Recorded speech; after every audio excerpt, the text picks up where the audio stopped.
Our speaker is no stranger to us because for many months he talked to all of us about insurance. He talked to us about affordable health care. He navigated us through the computer website of Obamacare, and he was a tremendous resource. He met with a lot of people individually and helped them get insurance through that program. But last year, he was a speaker about a very different topic, and he talked about networking and how you network when you're an introvert. And it so resonated with a lot of people here. I heard many people who said it made a big difference. And the queen of them all was Irene Hesh, who got a job at TCEQ, a state agency, as a programmer after, this I had not known, 12 years of not working. And she said there were many things that helped her along that way. Some of the stuff she learned in our classes, but she cited specifically TJ's presentation and said that it helped her so much. She was very shy, and that it resonated. And he's added some things to it. It's not word for word what he said before, but you cannot hear this stuff too much, even if it were. He's a good friend to Launchpad. Let's give a big welcome to TJ Johnson.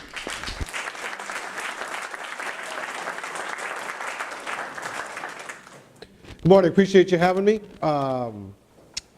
This is networking for people that don't like networking. And I'm in the insurance field, and if you know anything about the insurance field, or you know anybody that sells insurance or does insurance or anything like that, you know all the stigmas and all the things that are attached to it. So we spend a lot of time going to networking classes, right? We spend a lot of time, how do you approach strangers, how do you do that kind of thing, right? And what I found was a couple of different things, right? I went to a lot of classes that were taught by guys that wrote books or did this or got paid to public speak, or I got a lot of sales information from managers and salespeople, other people at the agency. And then what you come to find out is a lot of these sales specialists and these sales professionals and these people giving you advice haven't been in the field for 15 years. A lot of the people that are giving you networking advice, oh, you just need to do this, you just need to do that, right? But when's the last time you went to a networking event? Oh, well, I network all the time. Sure you do, but you're networking on a professional level in something that you've been doing for 20 years where you walk in natural and everybody wants to hear what you have to say anyway, right? This is about networking for people that are trying to figure out how to do this and get started from the beginning, right? So how to make networking suck less and to do it every day. So just real quickly, I stood back there and I listened to all of the new people today that spoke, right? And why they're here and what they're looking for, okay? Now, I'm not a tech person, but there was 2 people out of the probably 20 people up here that I have any clue whatever it is that you do at all, right? And I know a lot of people in this town. I know business owners, I know recruiters, I know a lot of people. But I can't recommend any of you because I don't have any idea what it is that you do, right? So unless you're talking to a specific person that understands what it is you're talking about, you need to build whatever it is you say when you're networking so that they understand what it is that you do, okay? So today, who am I and who cares anyway, right? And like I prefaced, I don't have a special degree. I don't have a master's degree in public speaking. I didn't write a book about how to network, right? I don't get paid to speak and travel around the country and tell people how to network, right? I'm simply a guy that all day, every day, 5 days a week to support my family and myself, networks and applies for jobs. Because every single client that I ever meet, whether it's on the street or in my office, that I haven't met before, I have to apply for that job, right? Because there's no guarantee that anybody I meet, even if they agree to come in and sit in my office and talk with me for half an hour, is going to work with me. And if they don't work with me, I don't get paid, right? I've been on more job interviews and more networking every single day and in a month that you guys have probably in a year. I'm supposed to have 10 appointments a week with new people. That's 40 to 50 a month job applications that I have to turn in every single month in order to feed my family of 5, okay? Industry says that I'm going to have an 80% failure rate.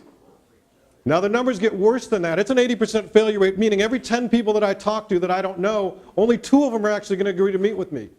Out of those 2 that agree to meet with me, only 1 of those is actually ever going to become a client.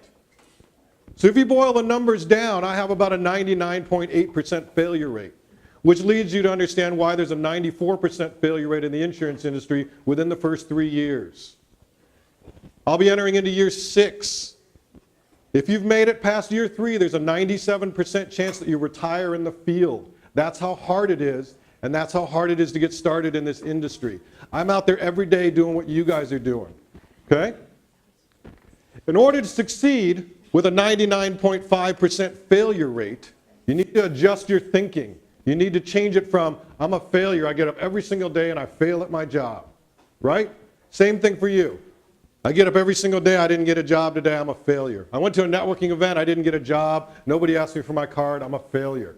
You need to adjust your thinking, and that's what we're going to try and do today, okay? The purpose of today is to change the way you think about networking. It's going to be a paradigm shift for some of you, okay? To understand everything that you've been told about networking and change the way you think about it. It's going to empower you to network anywhere without even realizing you're networking, right?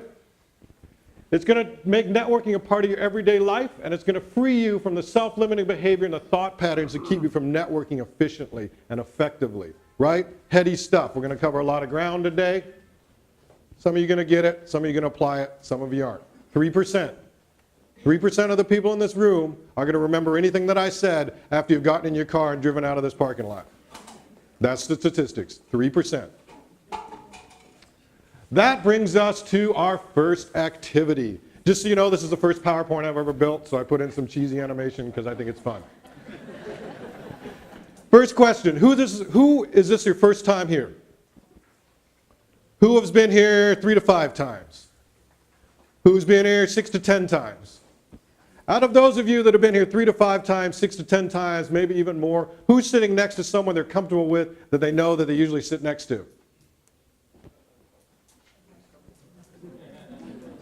Why are we here today? Why are we here? We're here to network. Are we here to network? Safe to assume? Who in here knows who I am, has met with me, or has at least asked me a question about something? Right. Shameless self-promotion, right? In the form of an innocuous question. My point is, I'm not here looking for a job, right? But how many people in here have spoken to me or know who I am? Those of you that are here looking for a job, how many people know you? Right.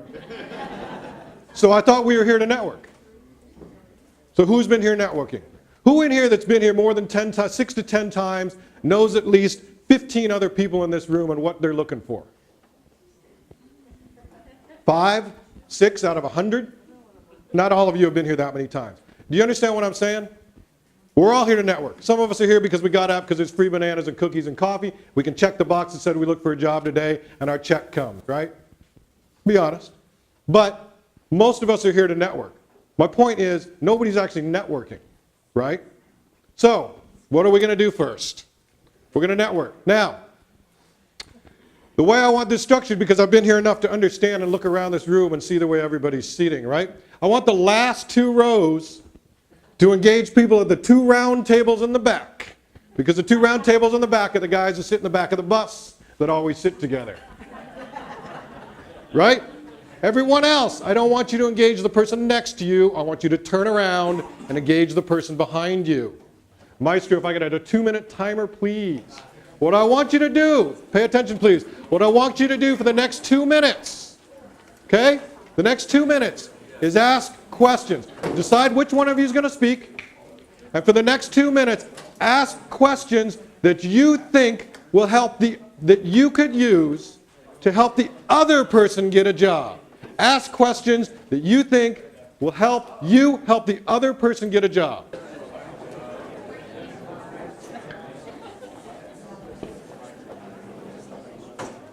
So, what did we learn? Interesting sociological experiment went on right there, right?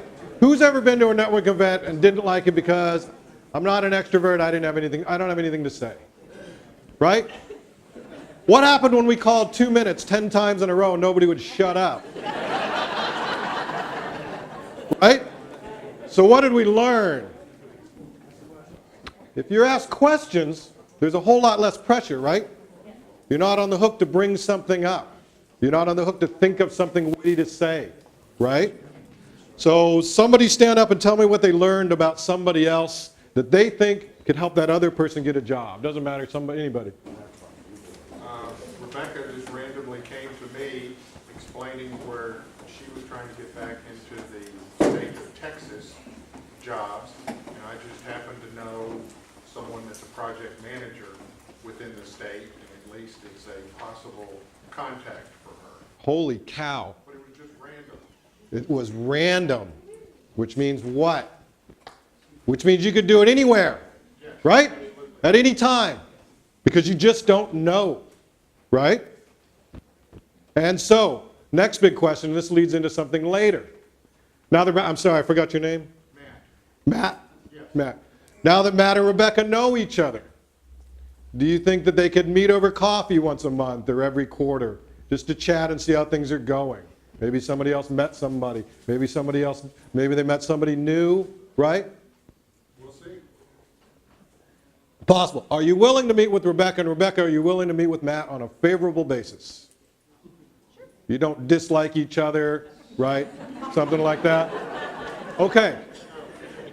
So now, what's happened as an auxiliary point to that? Rebecca just let 100 other people know that she's interested in looking for a job getting back into the state, right?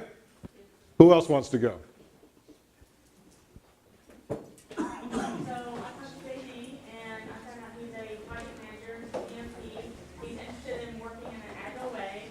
I applied for a job that would be a fit for him, and I'm going to give him that information because I think I was the perfect fit for that job.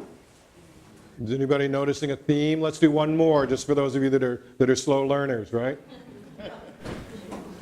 I was speaking with Guadalupe, who has recently moved here from Mexico, and she's been a teacher, Spanish and English, teaching second language, but she wants to, in primary or secondary school, but she wants to do it with adults. And I just made some suggestions, things that I see, maybe it's some ad on TV where they have classes through some of the churches or through ACC or some other local organizations that teach English as second language to adults. I've seen those, I don't know about them exactly, but at least I could reflect that I had some ideas. More important for me is that I was empathetic with her situation, and I cared about, way more about helping her than anything about myself. Excellent. Anybody else want to go real quick? I spoke to Jan, and before that, I had the problem putting forward my ideal job. And when I asked Jan, what's your ideal job, she said pretty much what I wanted. So that instead of spending time looking and sweating over that, I thought, thank you. Is it starting to make sense? A little bit? Slowly? Okay. So again, remember, when you're here to network, right? So let's network every day. It's not that painful. So let me ask you the next question. Was it painful? Was it as bad as everybody thinks that networking is? And was there as much anxiety and fear? Now we're in a situation and we're in a setting where everybody's fairly empathetic in terms of what we're talking about, right? No one's going to be a jerk. No one's going to shoot you down. No one's going to say, that's the dumbest job description I've ever heard of. That job doesn't exist. I understand that, right? But the point is, raise your hand if you were the person asking the questions. Okay? Was it painful? Was it hard to come up with things to talk about? Raise your hand if you're the person who was answering the questions. Same question. Was it painful? Was it hard to come up with things to talk about? Yes or no? It's either yes it was or no it wasn't. Right? Why not? So the people asking the questions, why was it not hard to come up with things to talk about? Why was it easier this time than possibly other times you've networked? You knew what you were going to ask. I felt like you were having a conversation. It was an assignment. But isn't networking an assignment? Isn't finding a job an assignment? Okay, so that's something? Well, Well, just to say that while it was loud in here, it wasn't quite as bad as some of the happy hours. If you were answering the questions, why was it not hard to have a conversation? Why was it easier than other typical networking situations? Trying to find data. Right? What's everybody's favorite subject? Right? Somebody asks you a question, you're going to answer it. Anybody ever worked in an office where you're walking past somebody in the hall, they go, how was your day? And you're like, oh man, let me tell you about my day. And they just kept walking. Right? They don't care. But what you wanted to do was tell them about their day. Tell them about your day, right? All they wanted to hear was, everything's great, John, man. I'll see you later. I'll see you at lunch. Right? It's easy. It's not as hard as we make it out to be. Take the pressure off your networking. Why do we network? What's the purpose of networking? Where do we network? And why does it suck so much? We're going to cover all four of those, right? Why do we network? Anyone? The more people that you interact with, the greater the possibility is you'll hit somebody that has something that you have something to share. Sure. That's big picture. Narrow picture, why do we network? To help people. Good. Why are you here today trying to network? Because you want something. That is the only reason anybody networks ever. Period. Whether you want to help someone, right? Whether you want a job, whether you want to expand your network. Nobody just randomly wakes up in the morning and looks in the white pages and things to do and goes, I'm going to go to this networking event and I'm going to hang out. Right? We all network for a purpose and we all network for a reason. That reason is we want something, right? Which means what? Which means if you go into a networking event not knowing why you're there, or not having a reason, or not having a goal, you're wasting your time. Right? If I just randomly meet with clients all day long and go, so hey, how's your day? Right? I've been busy all day, but I haven't done anything. It doesn't make any sense. When you go to a networking event, this event, any event, you have to understand why you're there, right? And we're going to touch on that in a minute when we get to the why does it suck so much. Because I'm going to change your opinion of why you're there, what your purpose is. We're all there because we want something or we need something, okay? Make sense? We're good? Where do we network? When you think of networking, where do you network? Well, we network at networking events, right? We network at networking events. And we network at networking events, right?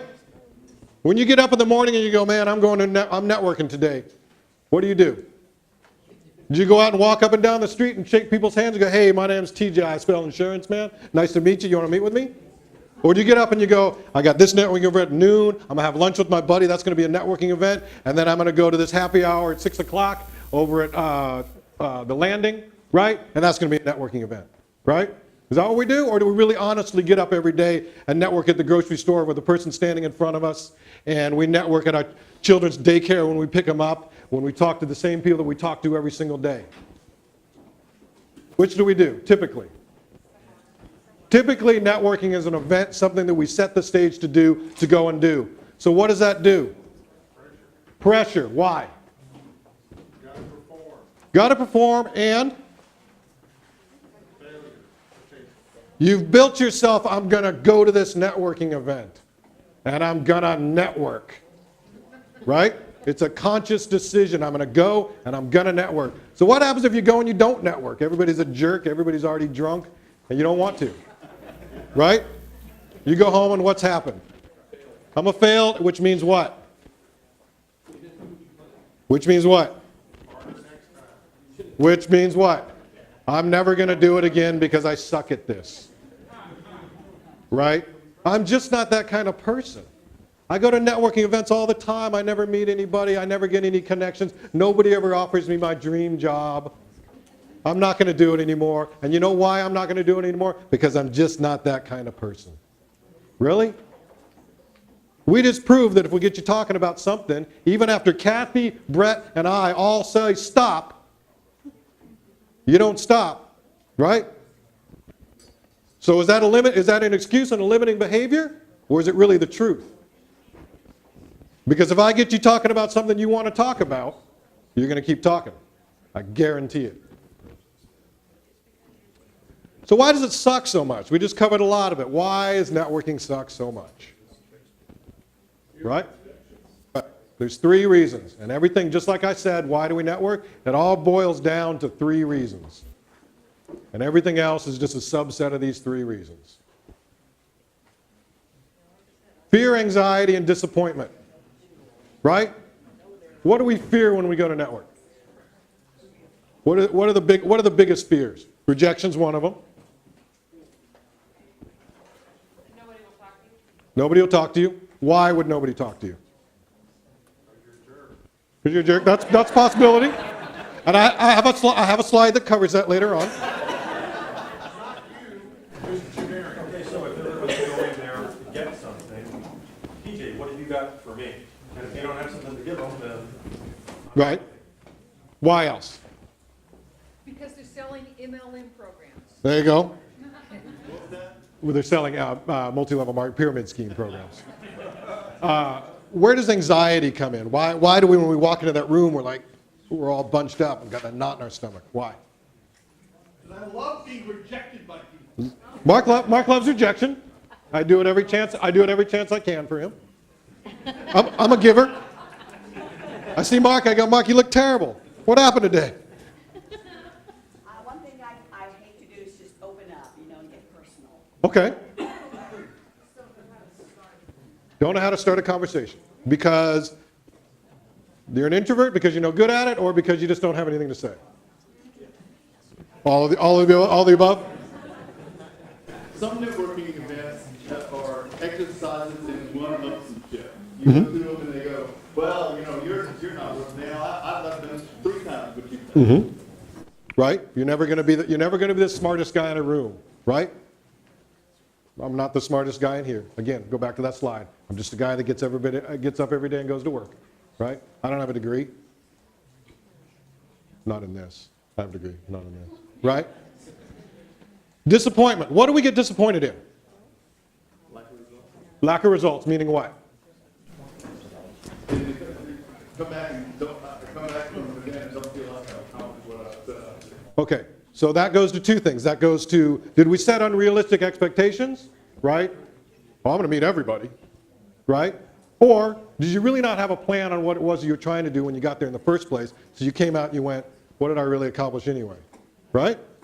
Twofold. Okay? What else leads to our disappointment? Fear and anxiety. Right? How many people go to a network? How many people came here today thinking, I'm going to go to Launchpad Job Club, I'm going to network, I'm going to get a job? You did? How's that working out? Right? How many people here came today with a plan on what they were going to accomplish today when they were here, other than see me and listen to me? Right? So what was your plan? My plan was to see what new information was here from when I had come here previously, to see what people I might want to meet and how I could help them reach their goals. Okay. Who else? Okay. Who else? I came here I own a company, and so I'm doing research as to how we can rebrand to help people. So most Okay. people think I'm looking for a job. It's interesting when people come up to have conversations. So Okay. it helps me to figure out how to turn it in. Okay. So what time did you get here today? I got here about 9:35. Okay. What have you done in the last hour and 45 minutes to further your goal?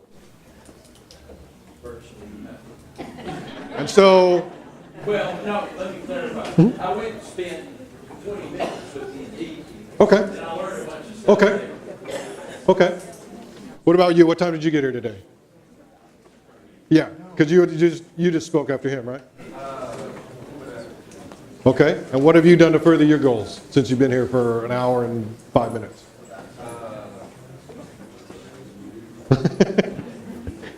Okay. What time did you get here today? Got here at 9 o'clock. Okay, and what have you done to further your goals so far today? Set a couple of appointments and met some people that I might possibly be able to assist. Wow, she's a 3%, right? Okay? So I encourage you to take a look at what you've accomplished since you've been here today. Okay? All of you that are out there thinking about it and looking at me like, whatever, right? Think about what it is that you've done, what your goal was when you got here. And if you didn't have one, next time you come or next time you go to an event like this, think about what your goals are and then try and actually achieve those goals. Because the more you do it, the easier it's going to be. And I'm going to help you with the goal setting in a minute, so don't worry about all that. So, next activity, I need 10 volunteers up in center right now. Right now, you're not going to have to public speak, don't worry about it, but I need 10 volunteers.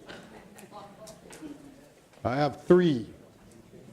I have 4. There's 105 people in this room. And I can't get 10% of you to come up here?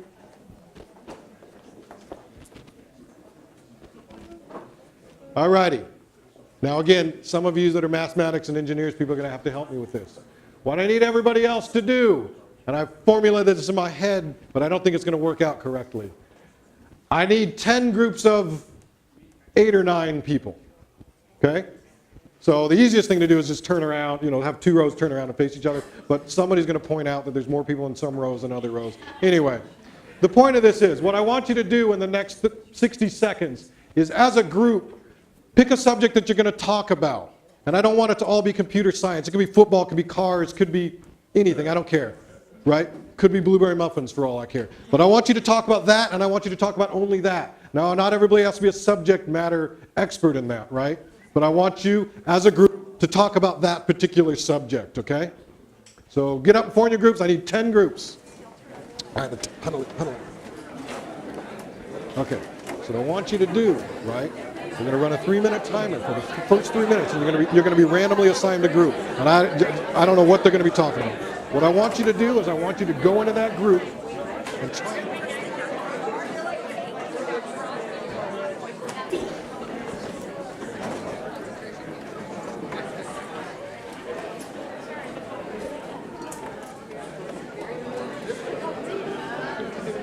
What's that? Yep. Okay, so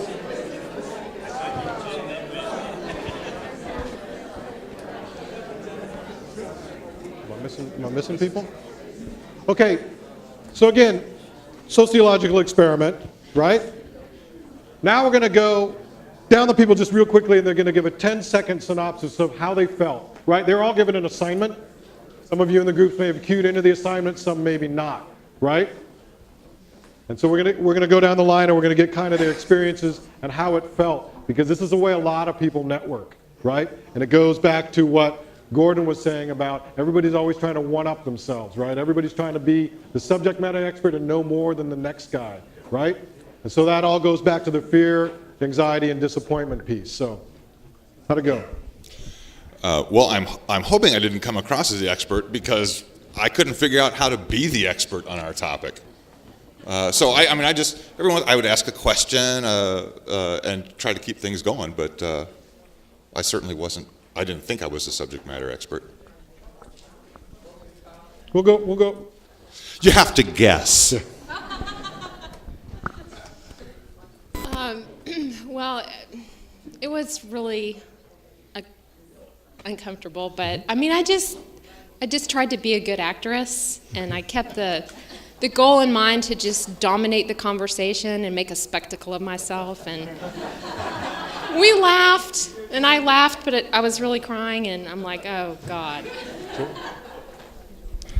The group I went and interloped into was the international travel group, and there was a very strong personality already there running the show, so it was very difficult to try to force my presence and control the conversation. But I did my best, because that was the assignment I was given.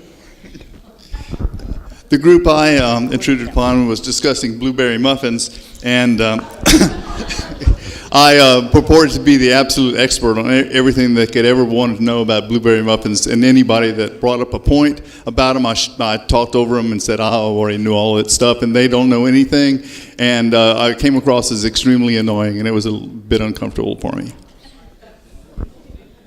the group I went to was talking about the holidays, the recent holidays.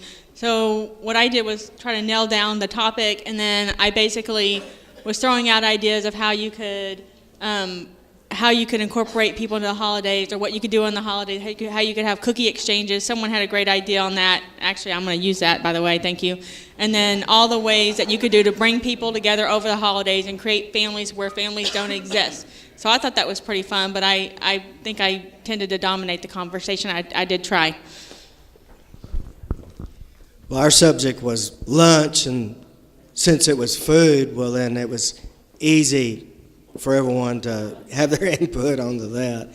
So it was quite active conversation, and so I tried to step in a couple of times, but like I said, everybody had plenty to speak on that subject. The group I got was how to deal with your difficult boss.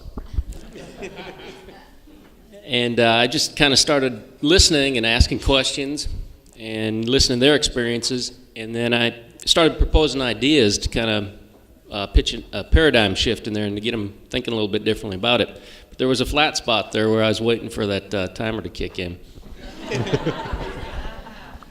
Yeah, that was a tough assignment. I felt like a real jerk, frankly, because I started to dominate the conversation, and I didn't really want to do that. It was about the topic was about what you're going to do on the weekend, and there was other people who wanted to speak, but since my assignment was to dominate the conversation, I was pretty rude. I'll try to do a better job next time while dominating the conversation. Okay, I got in a small group. The topic was the weather and what they were going to do for the upcoming weekend. And when I was asked exactly what had plans for the upcoming weekend, I told them actually I didn't, but I did for the weekend afterwards.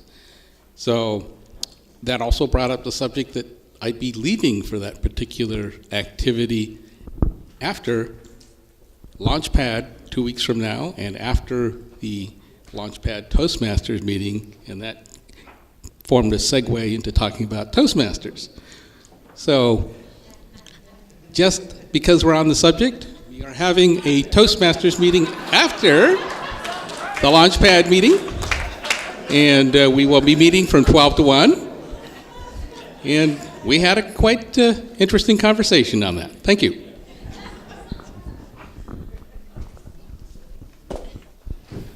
Hi, my name is Brent, and I joined a small group where there was somebody pretty much dominating the conversation, but apparently nobody else in the group knew what he was talking about, and really neither did I.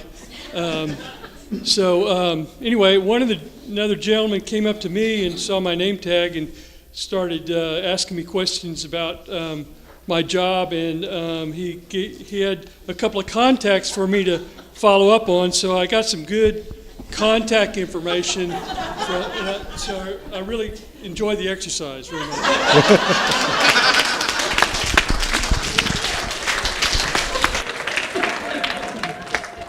So whose group was Jim in? Okay, and don't hurt Jim's feelings because he's a fragile man. Very. If you met Jim and he came into your networking group and you didn't know him and acted that way, would any of you want to meet with him later for a cup of coffee and chat with him? Sure, one or two of you, right? Thank you. I'm sorry, what's your name? What about Anna? Whose group was Anna in? Same question, right? No? One lady shaking her head, right? Okay. Right. So why do we do it? Thanks, guys. Appreciate it. I'm sorry. We forgive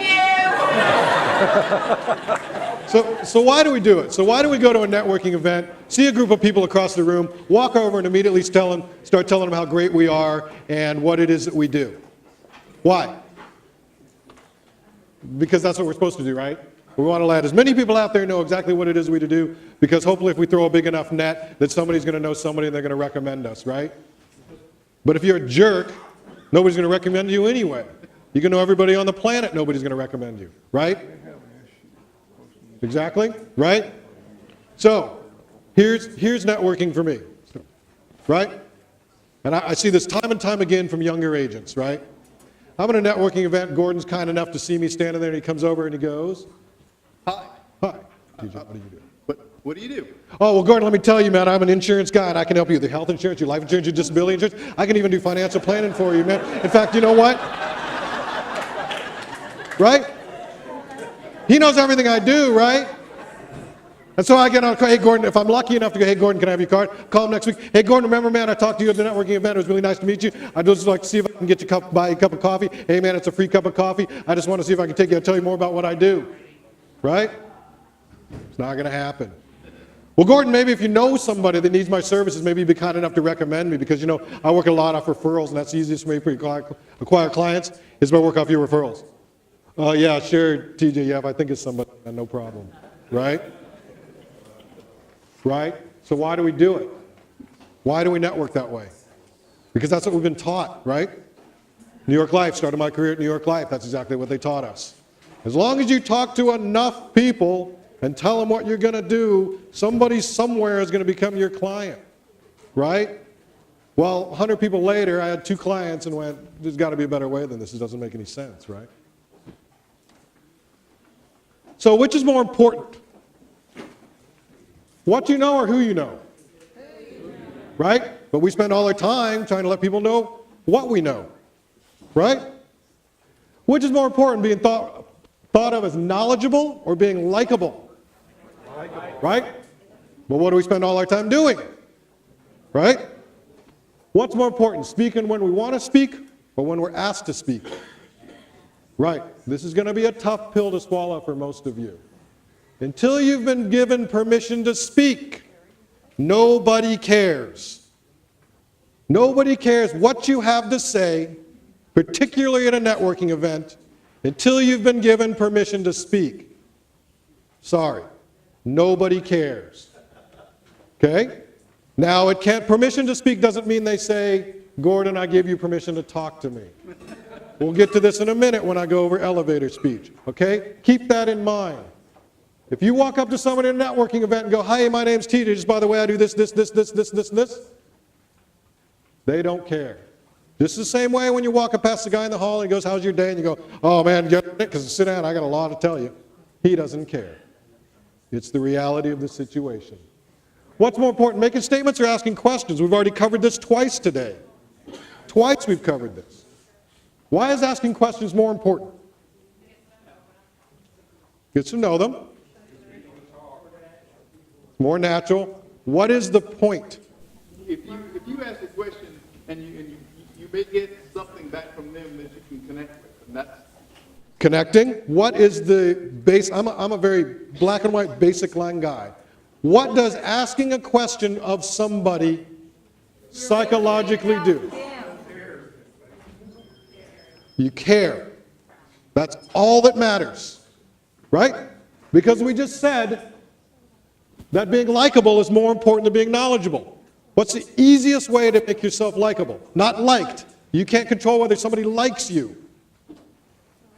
But you can psychologically control whether or not somebody thinks you're likable. What's the easiest way to be likable? Not being a jerk. To show an interest in the other person. Period. You can read whatever study you want to. It all boils down to the same thing. Right? People view other people as likable. Why? Because oh, she's a good listener. He's a good listener. They're interested in what I have to say. Right? What do you say about your boss? He's a jerk. Why? Because he doesn't care what I have to say. Right? You ever worked for a boss who wasn't the greatest boss in the world, but I like him. Why? Because when I have a problem, I go to him, and I don't know if he's going to solve it, but at least he listens to what I have to say. Management is concerned with what we have to say. Right? Doesn't mean they're going to do anything. Right? But they're concerned with what we have to say. Right? Psychologically, you like them. They're a good manager? Well, he's not the smartest guy in the world. But at least when I have an issue, He listens to what I have to say. Right? Anybody ever said that? Heard that? Okay. What's more important, impressing people or being memorable? Now that's a double-edged sword because if you're a jerk, they're going to remember you. But in the larger scope, you understand what I'm saying. Is it more important to make an impression or be memorable? Memorable. Memorable in a likable way. Not positive, likable. People confuse likable with a whole bunch of other things. It has nothing to do with like. You can't control whether somebody's going to like you or not. Remember what I said. Meet people on a favorable basis. What's the purpose of networking? What was it when we first got here? What is it now? Hopefully, for some of you, 3% of you. Right? All you're trying to do when you network, all you're trying to do is to be thought of likable, meet someone you can contact later on a favorable basis. Favorable meaning that you're likable. Why? Because then you've made yourself referable. It is very unlikely that anybody you meet work at a networking event is going to go, I got the perfect job for you, Tom. Come down to my office tomorrow and you're hired. Right? Doesn't happen that way. What happens is you meet somebody who knows somebody who's heard of somebody that needs something that you do. Right? So, if you're likable, and if you're referable, and if you can call that person on a favorable basis later, hey, Tom, I really enjoyed talking with you at that networking event the other day. I'd love to get together and maybe we can swap some information so I can help you, and maybe you can help me in the future. Great, sounds great, man. Let's go have a cup of coffee. Right? Now when I meet with Tom, we can get into what it is that I do. Right? Because if he's a tech guy and I'm not a tech guy, and he gave me a 30-second elevator speech at that networking event, and I went, I may think Tom's the greatest guy in the world, and I may run into Gordon who's got the perfect job for Tom, but I don't really have any idea what it is that he does. Right? First question when I meet with people in the network to help them with jobs is, tell me what it is you do. Why? No. Tell me what problem it is and what it is you solve and what it is you do. So that I know when I meet with a business owner that goes, hey, TJ, we really need somebody to solve this problem for us. I can go, hey, I met a guy, and I don't know if it's a perfect fit, but I'd love to have you call because it sounds to me like he may be the guy that can solve that problem for you. Business owners aren't going to hire anybody out of the goodness of their heart. They're going to hire somebody because you can solve a problem that they have. Whether it's HR, whether it's writing code, whether it's baking better muffins. Business owners don't hire anybody they don't need. The only people they hire are people that can solve a problem for them. So unless I know what problem it is that you solve for companies, I can't refer you to anybody. Okay? Make sense? What if this goes back to the jerk question, right? What if I'm just not all that likable, man? Which also goes to the what if I'm an introvert? What if I don't like networking? What if I don't do it? Well, we've covered that twice already today. Have we all agreed that asking questions is the easiest way to start a conversation, right? Rather than making a statement, right? Have we all agreed that anybody can ask questions of somebody whether they know them or not and have a reasonable 2 to 3 minute conversation with them, right? It's not that difficult. Take an interest in them, give first, and help them. Why? We've covered it like 5 times today. Because it makes you likable, which then makes you what? Right. Starting to all come together? Make a little bit more sense? So, third and final activity. I want everybody that has a pen or doesn't have a pen or whatever to write down 3 questions that they're personally comfortable with asking a stranger. Now, you're going to eventually end up with 2 sets of questions. You're going to end up with a random stranger, I'm not trying to get a job set of questions, and you're going to end up with a networking event, I'm trying to get a job set of questions. What we want to focus on today is questions that you could use to help someone else, to find out about someone else, to help them get a job. Let's stick to the job-specific ones. Questions that you would be comfortable asking. So it's going to be in your language, and I'm going to help you tighten them up a little bit. All right, anyone? Well, I'll go by what I asked Rebecca earlier, is what are you looking for? How can I help? And a little bit of details. And then I also asked to put it in proper context if she was local or how long she had been in the area, just to put it in some sort of framework. Okay. So when you ask someone, what are you looking for? And they give you an answer, and you have no clue what it is they're talking about. Right? What's your follow-up question going to be? Some details, or I asked what it is in common terms or more colloquial terms that you would explain to. What if they're a tech guy and they gave you some big thing about all the different languages they wrote, and you said, well, give that to me in layman's terms, and they went, that is layman's terms, man, that's what I do. I'm not picking on you, I'm just trying to elicit. I'm a tech person, so I know all that, but there are some other things like HR or organizational development. I know Beverly are familiar with it, so I asked just, it's hard to give an example, but just ask some questions so I can compare and contrast and put it into a framework from my past experience. So what I challenge you and everyone in here to do is write a set of questions so that you can get answers that you understand, because we're all different. The way I process information is different than the way you process information, right? So for the tech guys, they can talk that tech language all day long, right? And they know exactly what they're talking about, right? And so if the tech guy runs into a tech recruiter, he can say, oh, I met a guy that does this, this, this, this, and this, right? For me, I need more information than that. It needs to be broken down differently than that. And you're all going to process information and the way you think of things different. This is about style and about the way you do it. This is not about right or wrong. This is about empowering you to go to a networking event and have enough questions in your back pocket to have a conversation with somebody. 2, become likable so that you can meet them later on a favorable basis so you can become referable. I go to a lot of networking events. Thank you. That are specific to the industry. So my leading question is always, what do you use it to? Okay. It tells me how much the subject. Sure. So what I'm going to caution you is if you want to start networking everywhere, all day long, right? What do they say about millionaires in Austin? You never know, right? Because they could be wearing cut-off shorts and flip-flops for all you know. So you never know who you're talking to, right? The same millionaire shops at Central Market as the guy that living paycheck to paycheck, right? You never know who you're going to be talking to, right? So that's why I came up with the 2 sets of questions. That's a good question for a networking event where you're all there for a common purpose. You also need a set of questions for the everyday world, right? Exercise I run through with new agents. We'll go to Subway. There'll be a line of people. I say, pick 2 people on that line, give me 3 questions right now that you can go up and start a conversation with them about anything, right? Kathy, I noticed you wear that color a lot, that turquoise color. That's a really good color on you, matches your eyes. You like, is that something you picked, or is it something that's kind of evolved over time?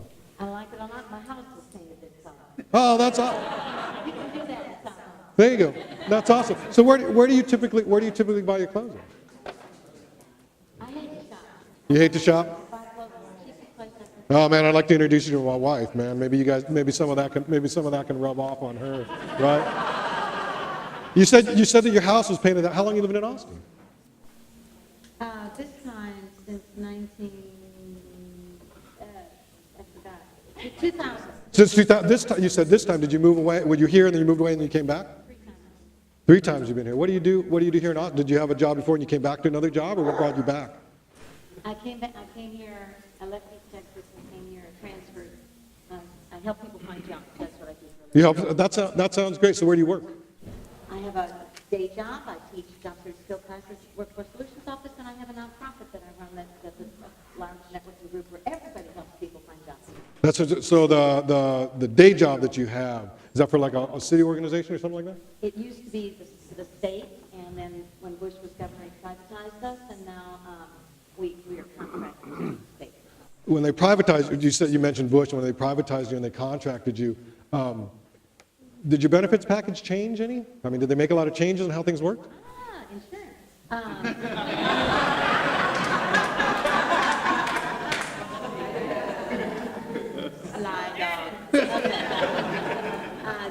They were required to keep something similar. But they changed some stuff. Yeah, they changed.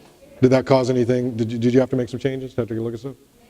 I was pretty lucky, but there were some people that, because it went from big Blue Cross Blue Shield to Mhm. something similar but not as good. Opportunity. Was that hard? Was that hard? Was it hard? Right? So what information did I just gain? I gained a lot of information. I asked her like 5 questions and gained a whole bunch of information, didn't I? Everything that I need to go back to my office and whip up some cool scheme, right? Right? Did I ever mention insurance? Did I ever tell her what I do? Did I ever tell her I can help her? Did I ever try and impress her with all my knowledge and my degrees and all that kind of stuff? Nope. But do you think that if I went to Kathy and I said, hey, Kathy, I really enjoyed the conversation. Sounds like you kind of got a diverse background, and I'd love to buy you a cup of coffee, just find out a little bit more about you. You think she'd say yes or no? Right? Did I ever tell her anything about anything that I did at all? No. Does she have any idea what I do? No. Does she care what I do? No. But after 20 minutes of coffee, is it very, very likely that at some point she's going to go, hey, what is it that you do? Right? Most likely, it's human nature. It's human nature. She's going to eventually ask me, TJ, you seem like a nice guy. What do you do? Right? Then what I have to do, right? Well, Jay, Kathy, I do work in insurance. I can help you with insurance. I can help you. Nope. Right?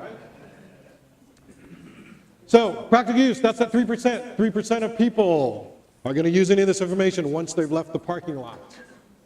3 questions to start a 3-second rule for networking. If you see someone across the room that you want to talk to and you haven't started moving towards them by the time you count to 3, you're not going to do it. I want to talk to Mark. 1, 2, 3. I better be moving or I'm not going to talk to him. It's the way it is. 3 people. What's a realistic number of people that meet at a networking event? Holy moly, there's 110 people in there. I want to talk to everybody. 3 to 5. 3 to 5 people that you can what? That you can think you're likable so you can meet them later on a favorable basis so you can become referable. Right? Does it all make sense? Starting to? Network with a purpose. Anytime you go to a networking event, you have to have a purpose. Purpose. If you go to a networking event with no purpose, you're wasting your time. I said it. You can hate me. I said it. You go to a networking event without a purpose, you're wasting your time. Don't even bother going. Because you're going to lead yourself to fear, anxiety, and disappointment. You're going to think you're terrible at it. You're an introvert. I can't do this. And you're never going to go again. Network every day, everywhere. Stop limiting yourself. Start with one person a day. One person a day when you're standing at Target, you go, hey, Kathy, that's a nice sweater. Where'd you get that sweater? That's it. Doesn't lead to anything. You don't become likable. They're not going to meet you on a favorable basis. You're not going to become referable. Right? But what I'll tell you is if you get used to doing it, you're going to come across that person. My biggest client to date was a referral from a Chick-fil-A cashier. I started talking to her when I was buying lunch one day. Turned out she was a single mom, didn't have any life insurance. Sold her life insurance. $19 a month policy. Lapsed 6 months later because she couldn't afford the premium. It was kept in front of her. It was a favorable basis. She liked me. I had coffee with her once every 6 months. She referred me to a lady who just moved here from California. Divorced very well. Sitting on $1.7 million in cash. Didn't have a financial advisor. You never know. Took 26 months. But you never know. Okay? Elevator pitch, information versus interest. Anybody in here ask me what I do? Well, are you like most people, you have a gap between what it is you want and what it is you have and what it is you want? I help people with that. Do you have any idea what it is I do? No? So the next question is what? There's 3 answers. You're going to walk away, in which case, I don't need to talk to you. You're going to say, what do you mean? Or you're going to say, I've got everything I need. And if you say, I've got everything I need, great, man, I'd really like to meet you and find out how you did that because I've never met anybody like that before. Right? If you walk away, I'm not worried about it. If you say, what is it I do? Well, you know what's different for all of my clients? I love to spend 15 minutes with you, buy you a cup of coffee, find out if there's any way that I can help you. Whoever mentions insurance, do you have any idea what it is I do? But are you interested? Are you interested in what it is I have to do? Maybe, maybe not. If you say, no, I'm not interested, at least I know. I can walk away, right? Who gets referred, likable or not liked? Likable, not liked. You don't have to be liked, you have to be likable. Today is the day. Start it today. If you haven't made the commitment to do it before you drive out of the parking lot, you're not going to do it. Opportunity exists everywhere. Most of you got up today, said, oh man, I'm going to drive down to Launchpad, I'm going to fight traffic. I might listen to this guy TJ speak. Might be interesting, he might not. I'm going to have a banana and I'm going to go home. Right? Millions upon millions upon millions of things had to happen, all in coincidence, all at the same time, for us all to be here today. That's the existential part of this. It's just the way it is. Okay? I got involved in Launchpad. I went to a meeting to meet with a client at Panera Bread. They didn't show up. Sitting there, nothing to do. Saw a lady come in and out of the door 2-3 times.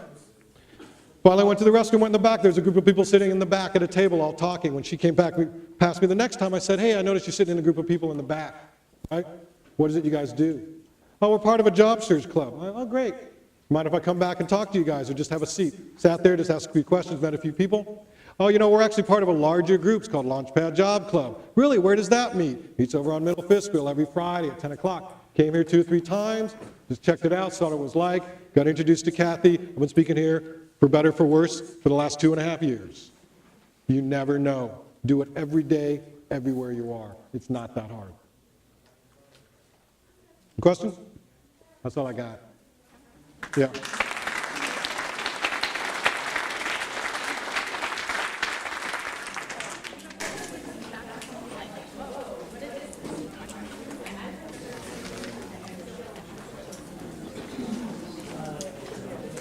So I walk away.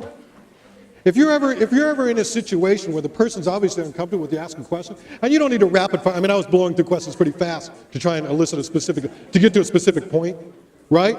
But if you're at a networking event and the person's just looking at you like you're nuts, hey man, I appreciate your time. I've met with clients before that were like, nope. And I just said, hey, you know, Gordon, I appreciate your time. Doesn't sound like there's anything that we can work together on. If you want it, you got my number, give me a call. No problem, right? When you go to a networking event, the first 3 people you talk to are not going to be those people. You're going to have to feel it out, right? Just keep in mind that you're only trying to meet 3 people. That's it, right? You may have to talk to 20 people to get to those 3 people, but if you do the question approach and there's no pressure on it and it's easier, you can walk away faster, right? If I'm talking to Gordon, all he does is go, yes, no, no, yes.